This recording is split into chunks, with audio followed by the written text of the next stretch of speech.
Er det speilvendt? Nei. Eller det er speilvendt. Altså sånn at vi ser det som i et speil. I en gåte. Viewfinderen er gjerne det fordi du er vant til å se deg selv på den måten. Godt. Det her er patchwork. Vi fikk det til jul.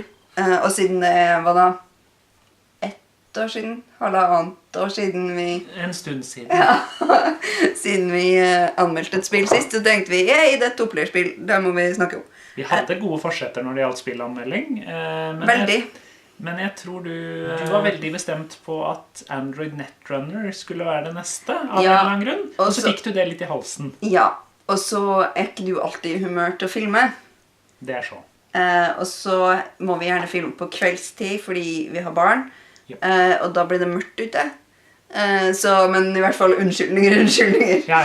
Patchwork er veldig enkelt å lære seg. Veldig få regler. Få regler. Lett å liksom forstå. Ja, du skjønner hva som er greia etter kun kort tids forklaring. Det gjelder jo ikke alle spill vi spiller. Nei, det gjør at det antagelig er flere som har lyst til å spille det. Ja. I motsetning til da for eksempel Netrunner. Netrunner er kul.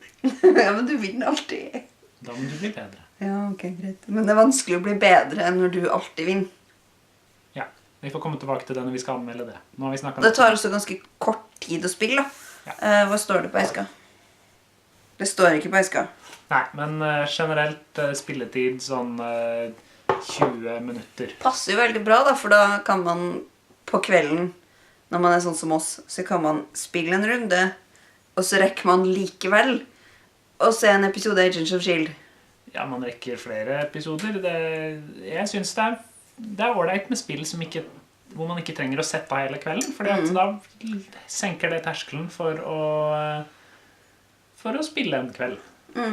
Tatt i betraktning hvor mange spill vi har, så er vi ikke alltid så flinke til å spille dem. Nei, for vi har ganske mange spill. Nei, ikke sammenlignet med andre jeg kjenner. Nei, men altså, sammenlignet med de som bare har Ludo og den forsvunne diamant, så leder vi ganske greit, det skal sies. Ja, men til og med guttungen har jo hvor mange spill? 1, 2, 3, 4, 5, 6, Ja. Kanskje? Noe sånt. I tillegg til liksom kortstokk. Du hadde lyst til å si noe om taktisk dybde. Ja, for som vi sa, reglene er veldig enkle og greie, men i likhet med det forrige spillet vi anmeldte, og også andre mer abstrakte typer spill, det er vanskelig å mestre det. Det er enkelt å lære og vanskelig å mestre, fordi det er mange faktorer som virker inn på hvem som vinner, og det er kult, for da blir det litt sånn uforutsigbart. På det nivået vi spiller nå, så har vi jo lært litt om hvordan det fungerer, så vi kan ta noen valg, men jeg vil likevel påstå at flaks er likevel en viss faktor. Vi prøver jo så godt vi kan å legge ut brikkene tilfeldig, Ja. sånn at det skal være tilfeldig. Hvis du har en brikke som ser sånn ut, som har 2 knapper på seg, og en brikke som ser sånn ut, som har ingen knapper på seg. For knapper er bra. Man samler på knapper. Man samler på knapper. Og nå, når vi spilte nå, så satt jeg med 36 knapper til slutt, og rundt satt med ingen. Satt ikke på minus i hvert fall. Nei, det gjorde du ikke. Det skjer det også. Av og til. Av og Hvis til. man er uflaks. Men samtidig da, så dekker den her en rute mer enn den her gjør.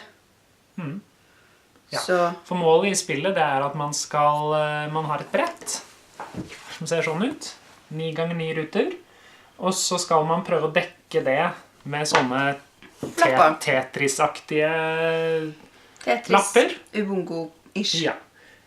Som man trekker fra en felles samling med lapper, og som koster et visst antall knapper. Og tid.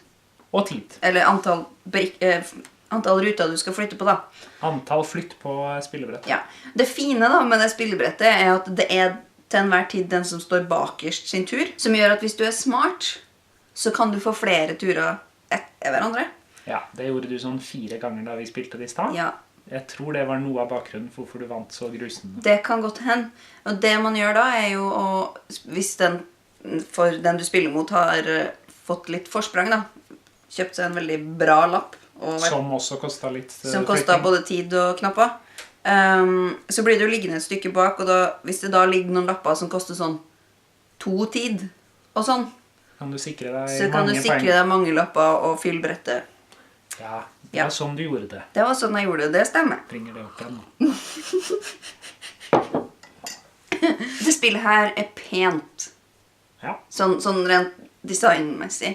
Veldig fint. Det er veldig sånn det snakker til min kreative syerske personlighet. Japp.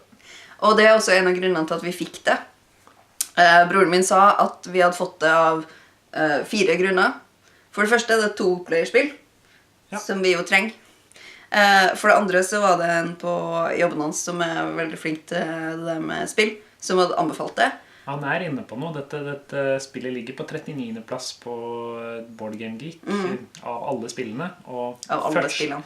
Og første når det gjelder rent abstrakte spill, så ja. Så det er veldig bra.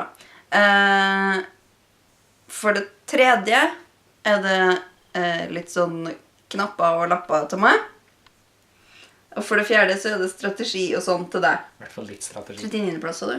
39. 39. plass, det er ikke så verst. Nei. Har vi kommet lenger ned? Ja, det gjør det. Ligger høy på da? Det sjekket jeg ikke i sted. Men det ligger et stykke lenger ned. Ja. Men på... Netrunner ligger høyere. Nekter jeg å tro på. Det er noen snobber som har stemt dem fram. Helt sikkert. Ja. Konkrete spillsnobber som har stemt det fram. Det er det sikkert. Folk som stemmer på Board Game Geek har gjerne en viss smak, altså, som er lik hverandre, og ting som havner langt opp er ikke nødvendigvis de enkleste eller mest... Ja, altså dette er et litt enklere spill, og da har man en tendens til å stemme litt lavere, fordi at man har kanskje lyst på spill hvor det er litt flere muligheter, og litt mer som skjer. Litt mer regler. Ja. Det er en ting som irriterer meg. Jeg tror ikke publikum ser det. Ok, så forrige gang ga vi det karakter i bønner, hvor maks er 8, siden det er 8 bønner per spiller på et sjakkbrett. Hva vil du gi det i karakter? Damene først. Damene først. Der har jeg ikke tenkt gjennom skikkelig. Det burde du nok. Men det er morsomt, fordi jeg føler vi ligger litt på likt nivå for øyeblikket. Ja. Og så går det jo fort, som vi sa. Så jeg tror at det må få 7 av 8 bønner. Jeg tenkte også først at jeg skulle gi det, men så kom jeg på at jeg egentlig er litt sånn spillsnobb. Og jeg synes faktisk det at det er så få regler som det er litt sånn turn-off. Så da må jeg nesten si 6 av 8 bønner for min del. Ok. Snobb. Så prøver vi ikke la det gå like lang tid før vi neste gang anmelder et spill. Hva skal vi anmelde da? Det får vi se på. Stay tuned.